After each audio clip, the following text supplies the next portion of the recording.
He's kinda cheap and people think he's a freak. It's the Frugal Freak Podcast. I'm Bradley, and welcome to the Frugal Freak Podcast, where I am considered a freak in society because I would rather save money than be stupid. I would rather a bank account full of money than a closet full of stuff. And I don't know. Hey guys, welcome to a new episode of the Frugal Freak Podcast. Please like the video if you like it. I don't know. I feel like that's so stupid. Every time I see someone who's like and subscribe at the beginning of the video, they don't know if they like the video to subscribe. You know what I mean? So anyways, just like it if you like to save money and be responsible and not be stupid. So you guys know I will never have a podcast studio. I love my low budget lifestyle. And you guys are probably like, where the heck are you? What are you doing? So I'm actually at my parents' house. This is my childhood home, which I don't know why I'm getting like teary-eyed saying that. I'm dog sitting for my parents. My parents, it's their anniversary. They went away for 2 days. And of course, me being a professional pet sitter, they have me to watch their pets. So yeah, I'm really excited to film today's episode just in my childhood home. I love how every podcast episode I film, it's just like a new background in a new place doing a new thing. It's so fun. Parents' fireplace is giving fall cozy vibe. I really just want to say thank you so much for your kindness and your support. I'm so grateful to have you here. Like, TikTok is always going to have my heart. I mean, I can't believe what I've been able to build on TikTok. If you don't watch me on TikTok, I have 1.3 million supporters on there. I hate saying followers because I feel like followers are like your drones. Like, you guys aren't followers. If anything, you're friends to me, I feel like. So I like to use the word supporters, but I have 1.3 million supporters on TikTok. But it's been an interesting 3 to 6 months on TikTok. It's been, anyways, we won't talk about it, but I'm having a lot of fun on here. There's a lot of positivity like this. So, you guys see the shorts that I post, and I post the same thing on TikTok. I feel like if I was to compare my TikTok comments to what I'm getting on YouTube, I just feel like you would see the comparison of like negativity and judgment and criticism on there and the positivity. And I just love to see that you guys appreciate my content and you find it helpful. And anyways, whatever. Also, I just wanted to say, for my last episode that I posted, the episode saying like you're not treating yourself when you're spending money when you're broke, because that's the truth. If you can't handle the truth, get off of my page. I was nervous. I was genuinely like, this is what TikTok has done to me. Like, I feel like I'm just so like over criticized for like blinking my eyes. It's just become so ridiculous. And so when I posted that last episode that you guys hopefully watched, I was nervous to see the response because I just was like, oh my God, you can't say on the internet that you're not treating yourself when you're broke and you're spending your money. And there was such a positive response. You guys were like, this is so helpful. This is your best episode yet. Thank you so much. So honestly, it kind of has lit this fire in me where I'm like, I'm just going to dish it to you. Like, I'm not going to hold back. I'm not going to censor myself. I'm going to tell you the truth. I'm going to be the person who gets in your face, tells you to wake up, stop being stupid, and like realize that you could have a better life if you would stop doing the shit you're doing. Honestly, thank you. Like, that response has meant so much to me because that's why I do this. I don't do this for attention. I definitely didn't do it for the money because I only started making money through social media a year and a half ago, and I've been posting content for 6 years. So it always started from a place of love and passion and just loving being creative and creating content. I just have wanted to use the platform that I build to help people. And just to see that response on my last episode, it really meant a lot to me because I'm like, that's what I'm here for. I don't feel like today's episode is going to be a bit of an abrasive one, but in the future, I have some good ideas. What was that episode I thought about? Oh, I thought about an episode being, you don't need to make more money, you need more discipline. Oh my God, I'm going to get ripped to shreds for that. But when the episode comes out, hear me out for what I mean by that. But that's my beliefs, and it's from what I went through in my financial situation. So again, I feel like saying that on the internet, people's like heads would roll, but we'll see. But just buckle up because I'm going to give you what you need. I'm going to be that finance guy who wants you to have a better life. I want you to have money. I want you to not be stressed. I want you to be caught up on bills. I want you to have an emergency fund. And sometimes it takes getting very serious and getting very disciplined and sometimes getting very intense and crazy. Well, I'm going on a frugal weekend getaway. I'm very excited. Oh, maybe I should vlog. I totally didn't think about that. On TikTok, if you watch me, I did a 16-hour frugal vacation. Oh my God. I really did some iconic stuff this year. It was pretty freaking iconic, where I booked a $60 round trip flight. I flew to Florida, hung out in Fort Lauderdale. I went to the beach. I got dinner with a gift card. I went out to the bars, and then I laid around in the airport, and then I flew back home. I did the entire trip. I swear I did the entire trip for like $75 or $80. And it was everything. I guess I was just trying to show people you can have fun on a budget. Like, people do day trips all the time. Yeah, you don't fly like 4 hours to Florida for 12 hours of fun, but I did. Of course, I got judged up and down the wazoo, but I had a lot of fun. So anyways, I'm going to Florida, but it's actually for like 2.5 days. So that'll be nice. And then in November, I'm going to London. I can't remember if I told you guys that I was going to London, but I'll be in London in November. And I just can't wait because I love the British accent. Hopefully I meet some British budget baddies. And yeah, anyways, I'll stop with the accent. I booked a round trip flight to London and back. For some crazy reason, they included the carry-on bag for $375. Oh my God. Oh my God. I think I talked to you guys about this before, but I'll never shut up. I'm probably going to like frame the receipt. I'm so this is my kryptonite. This is my Olympics. This is my rush. I get so excited to get a good deal. I still get to do a great trip to London, but on a budget, saving money, cheap. Oh my God. Why did I pull this sleeve up? I'm sorry. How do you not get it? How do you not get that living frugal is the best of both worlds? It leaves money in your pocket while you're still living life. If I remember, I will insert a clip here, like a video I took of them. I hope I remember to take a video because I just want to show you guys. I love their dogs. They all have such unique personalities. Yes, they are overweight. Please just leave them alone. I know. You don't have to tell me. We're very aware. I want you to see the cuteness that is my parents' dog. So I thought it was really fitting because I'm pet sitting in my parents' house and I'm here, that a conversation that I find so fascinating that I feel like this is a good time to talk about it because I'm here is like, it's so fascinating how you grow up with your siblings under the same roof, but everyone has such a different experience. So I'm a middle child, which probably explains a lot, because not only was I traumatized by money, but also just probably neglected more times than I realized. I think as the middle child, I have no idea. Don't even ask me why. I don't even know if like a therapist could ever get the answer, but like I took it on as my responsibility to be like the caretaker for everyone. Always make sure everyone was happy, make sure everyone was okay. I took it on as such a heavy responsibility to make sure everyone was okay. Which of course led to me never making sure I was okay. At that time I was in the closet, so I was like going through my own battles and my own struggles. People would not believe my brother, his financial life is so much different than mine. Like, he drives a brand new BMW. I know, isn't that shocking? He literally owns designer items. I have one pair of designer shoes. I know, and I think I talked about them in a very old podcast episode, so you'd have to go find them. They're Louis Vuitton sneakers. I love them to death. They're so special to me, and I got them for $100. Oh my God. Again, living frugal. People think I'm crazy. I think I'm living the life. And then my brother is also the type of person who will like fly like business class. He will get like the penthouse at a hotel. It's nuts how different we are. What's so interesting is that my sister has a very similar student loan story to me, like 6 figures of debt, wasn't really able to do anything with her degree. I was able to do something with my degree. You know, I was in the pastry arts for 5 years, but in those 5 years since graduating college, I made between $11 and $14 an hour. It wasn't working out. But anyways, what's so interesting is like my sister just never really cared. My sister kind of just shrugged her shoulders and just kind of was like, this just is what it is. Like, what am I going to do about it? And it's so fascinating when I look at how my other siblings think about money, spend money. How did we all build such a different relationship with money. I just remember being exposed to so many fights about money.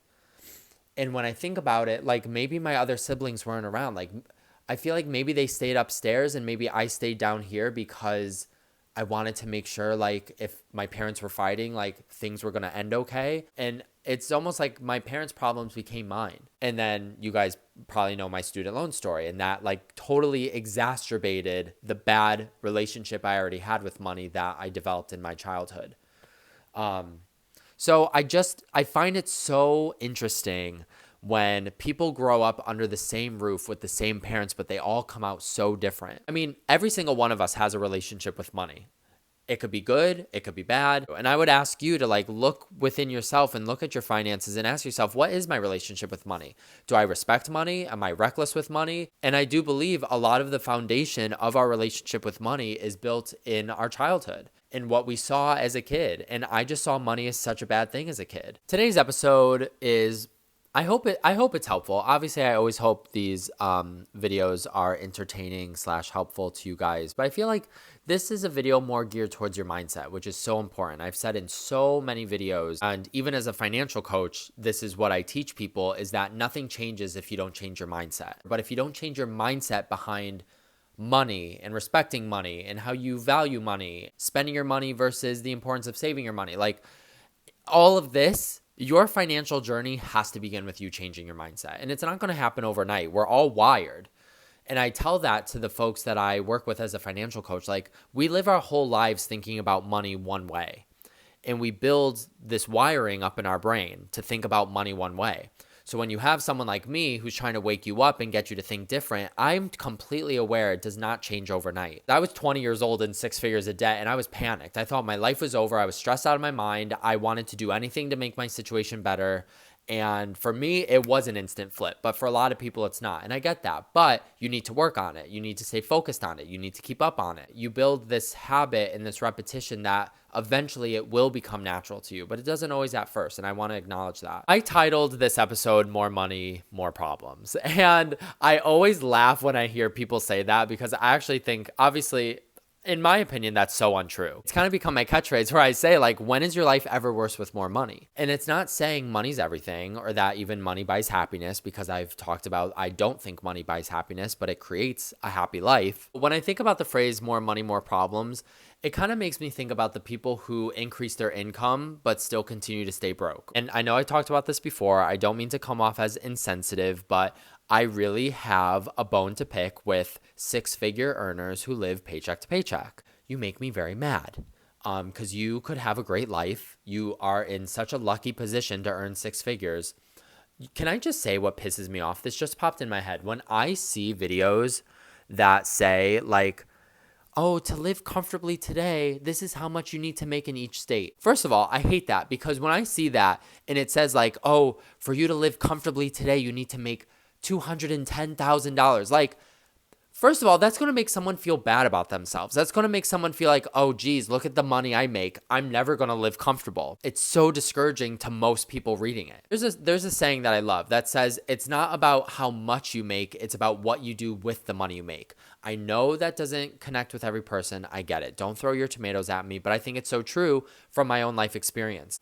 I lived in New York City at the peak of my financial nightmare. Those were the years I was making $12, $13, $14 an hour, drowning in my 6 figures of student loan debt. Through the 3 years I lived in New York City, I never had one day of credit card debt. And like, that is why it pisses me off more than anything when I see people complaining that, oh, 6 figures isn't enough to live comfortably today. Get out, shut up. I look at my own life. I wasn't necessarily comfortable. I wasn't necessarily happy, but I was able to always pay my bills. I was never late on my bills. I never had a day of credit card debt, even making $12 an hour with that much debt. When I think of more money, more problems, and these high income earners who complain about living paycheck to paycheck, and you want to complain about inflation, get out of my face. Look in the mirror. Maybe it's you.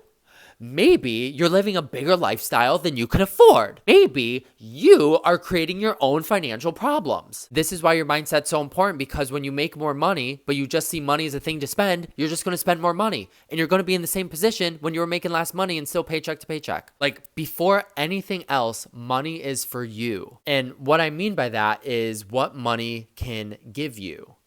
It gives you freedom. It gives you peace of mind. It gives you safety. And one of the points I wanted to make in this episode was, like, any problem you have in your life, money makes it better. You know, some people might think I'm shallow for saying, like, money makes any problem in your life better, but it's true. That's why it's important to make good decisions and save your money. Think of someone who loses their job.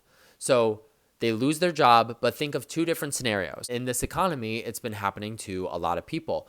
Actually, on the crisis hotline that I'm on, there was some recent cuts, which I've never seen. I've been with the crisis hotline for 6 years. I've never seen cuts because of budget. Like, losing your job, it could happen to anyone at any time, and it's a very scary and stressful thing. But think about it happening in these two scenarios. You lose your job, but you don't have enough money saved to cover rent next month. Or you lose your job, but you have 3 to 4 months of living expenses saved and you're okay. Like, that is the power of money. And that is why it is so important to realize that saving money is treating yourself. Because think of that scenario. Who do you want to be? You want to be the person who loses your job out of nowhere and you don't even have enough money for next month's rent? Or do you want to be the person who lost your job and you could say, you know what, this is a bummer. This is stressful, but at least I'm going to be okay financially. Losing your job, there's enough stressful things that comes with it. Alleviate the one main stress, which is finances. I just wanted to bring some other stories that I could share to show the importance of being responsible and saving your money. And essentially for money to have your back when life happens. Life happens to everyone. Like, money is involved in almost every aspect of our life. That's so true. Almost everything, I mean, even me running this ring light is going to use electricity, which costs money. So, considering the fact that life happens, bad things happen, emergencies happen, that's the importance of saving your money. That's the importance of storing some of your paycheck aside when you can. That's the importance of deleting your shopping apps, because whatever the fuck you buy that you put in your closet is not going to have your back when you lose your job, when you get in a car accident, if your relationship ends and you need to move out. These are all real life examples. I don't say this to scare anyone. It's to get you to start thinking different. We need to start thinking different about money and the importance of money and start rewiring our brain to see that saving money is such a nice thing that you can do for yourself. Because when these things happen in life, it's going to be stressful, but money's going to make it better. You spend $100 to get your nails done. You spend how much money going out to eat every month? Those things don't have your back. Those things are not providing you safety and security. But having money will. Having a savings, having an emergency fund. And this was one of the main reasons when I was in my early 20s at the beginning of my student loan nightmare. This is why I hoarded my money.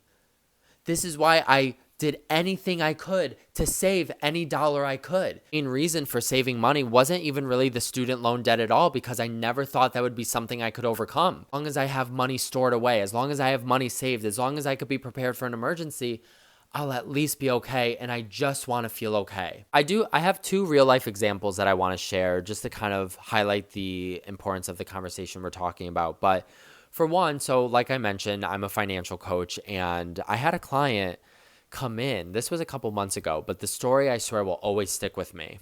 Like, sometimes I get teary-eyed when I think about it. She came into our session and she started the session by saying, "My friend passed away."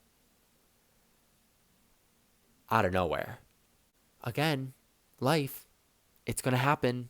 If it hasn't happened to you yet, it just will. That's how it goes. And the next thing she said was, "But you know what?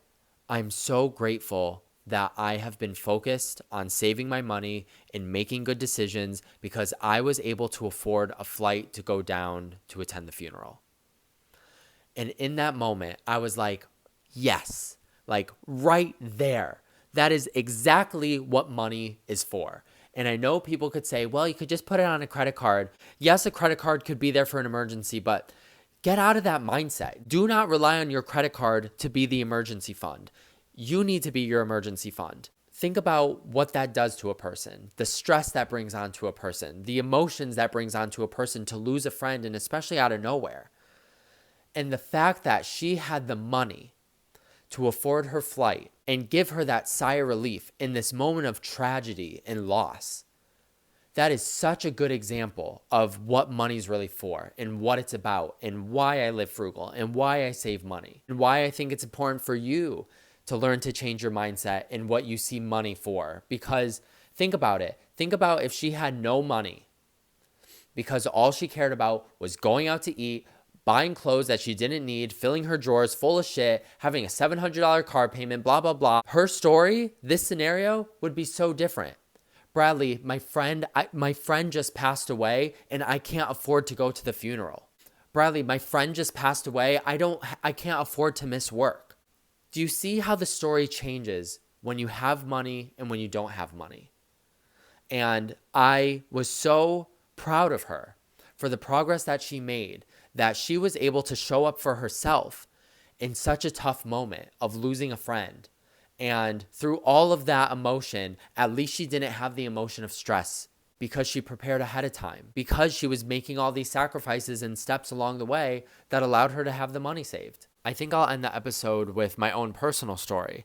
And I really don't talk about this a lot, but it was a big part of my story in my 20s with my student loan situation that I injured my lower back at my first job when I moved to New York City. I was very unmotivated in the first few years of my 20s because I just hated every piece of my life, like drowning in debt, not making a lot of money, feeling regret of getting my college degree, hating my career. Then I injured my back. I was getting into bad relationships. I was coming to terms with issues from my childhood. Like, I don't even know why I'm still here. Like, I'm so grateful I never gave up on myself. And that's why I make my content, because please never give up on yourself. If any of you even had an idea of what my life looked like 10 years ago compared to right now, you wouldn't believe the victory that this is. And it's all because I just believed in myself and I believed it could get better. Even at times when it didn't feel like it could get better, I knew I had the chance it could get better. And I want you to know you have that chance too. And that's why I make these videos. I never looked into filing a workers' compensation for them to cover the cost. So I let too much time go by and then I was responsible. I went through life for 3 years with that lower back injury. And it was not good. You know, it wasn't just like a little soreness. Like it was like sciatica stuff going down my left leg, down to my knee. I was in the food industry, so, I'm lifting like super heavy mixing bowls with a lower back injury.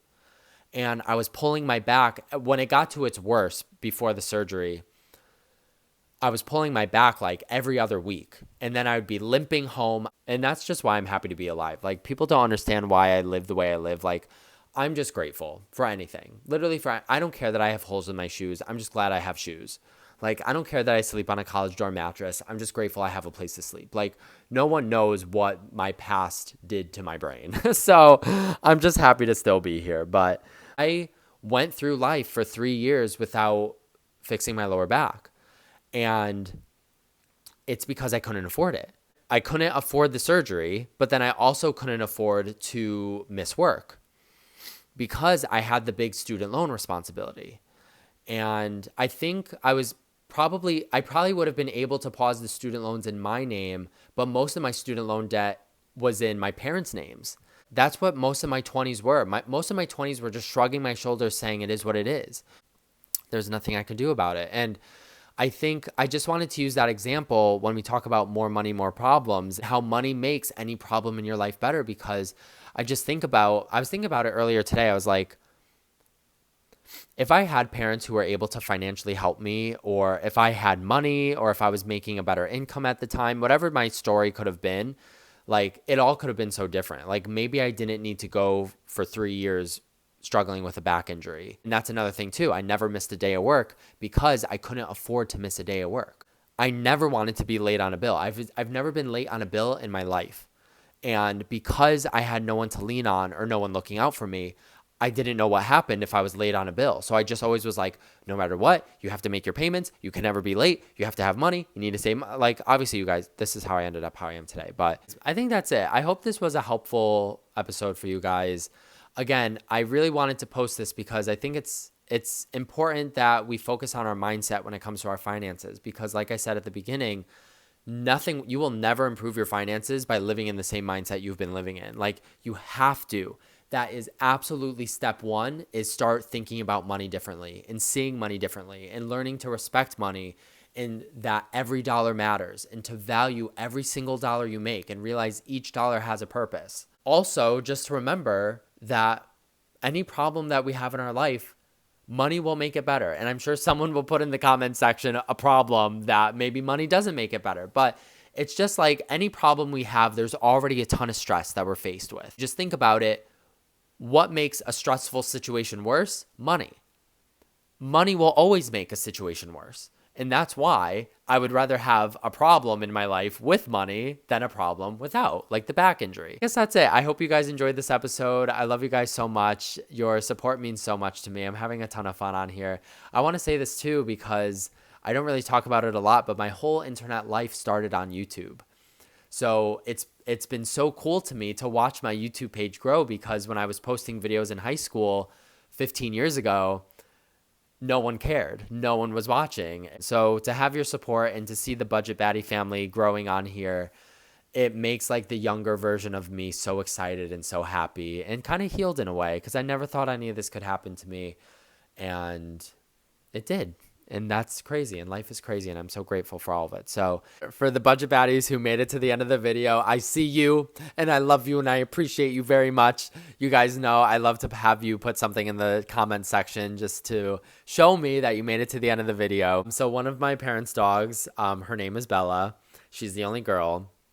And she is very chunky. I know. We all know. So my nickname for her is Chunky Belle. So if you made it to the end of the video, put "We love Chunky Belle." I love you guys so much. Thank you for everything. And remember that saving money is treating yourself. All right, guys. I'll see you at the next episode. Bye.